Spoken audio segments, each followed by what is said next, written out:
આગળ વાત કરીએ ભાવનગરની, તો ભાવનગરમાં ખોજા સમાજ દ્વારા મહોરમ પૂર્વે પરંપરાગત ખંદકનું આયોજન કરાયું હતું। મહોરમ પર્વના આગમન પૂર્વે ભાવનગર શહેરના ખોજાવાડ ખાતે ખોજા સમાજ દ્વારા પરંપરાગત ખંદક કાર્યક્રમનું આયોજન કરવામાં આવ્યું હતું અને આ પ્રસંગે મુસ્લિમ બિરાદરીએ ધગધગતા અંગારા ઉપર શ્રદ્ધાપૂર્વક ખુલ્લા પગે ચાલવાની પરંપરાનું પાલન કર્યું હતું।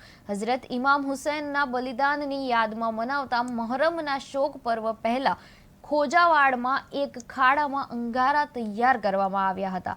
આ અંગારા પરથી પસાર થઈને શ્રદ્ધાળુઓએ ઇમામ હુસૈન પ્રત્યેની પોતાની અતૂટ શ્રદ્ધા અને ભક્તિ પ્રદર્શિત કરી હતી। આ પરંપરા સદીઓ જૂની છે અને તે ઇમામ હુસૈનના દુઃખમાં ભાગીદારી દર્શાવે છે। આ દ્રશ્ય જોવા માટે મોટી સંખ્યામાં લોકો ઉમટી પડ્યા હતા અને સમગ્ર વાતાવરણ ભક્તિમય બની ગયું હતું।